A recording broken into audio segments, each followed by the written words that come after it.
Meticulous research, authentic settings, great performances, and a stellar use of cinema characterizes a bit of a history lesson in The Brink of War in select theaters since August 14th. The exacting actor Jeff Daniels as President Ronald Reagan in 1986, as Soviet General Secretary Mikhail Gorbachev, Jared Harris, proposed a surprise summit ahead of a planned D.C. meeting in the neutral territory of Reykjavik, Iceland. The subjects are divided as Gorbachev wants nuclear de-escalation and Reagan leads with human rights, which includes an individual case related to the United States. As the two leaders negotiate, the behind-the-scenes folks include Secretary of State George Shultz, the always reliable J.K. Simmons, in addition to the leaders' wives Reza Gorbachev, Branka Kadek, who attends with her husband, and Nancy Reagan, Hope Davis, who does not. As the men thrust and parry with their needs in this negotiation, the fate of the world hangs in the balance. In research, the writer-director Michael Russell Gunn not only used the transcripts, but had extensive interviews with George Shultz before he passed, and used cinematic cuts and shots as an expression of the summit to great effectiveness.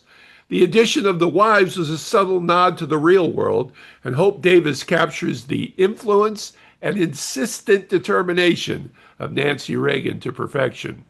When the film falters a bit, it is in the depiction of Reagan. It's a real love letter. For example, his philosophy, trust but verify, was said so often, I thought it would be on the presidential limo bumper sticker. But Daniels was able to capture his elusive humanity, and there are several good scenes with the real Ronnie away from the negotiations, including a condition that may have been an early sign of his upcoming dementia. Jared Harris, truly one of the finest character actors working, was able to imbue Gorbachev, everybody speaks English by the way, with a canny sense of the Soviet leader's belief system, brought perfectly to light when cataloging the U.S. sins of racism and homelessness in response to Reagan's human rights card.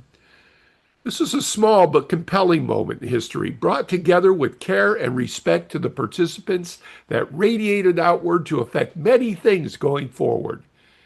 History is written by the winners, but the Reykjavik Summit realizes a more subtle and human remap of influential figures who sometimes can't help themselves. A real lesson for us all. The Brink of War, 4 out of 5 in select theaters now. See local listings. Somewhere, my love, there will be songs to sing. So try to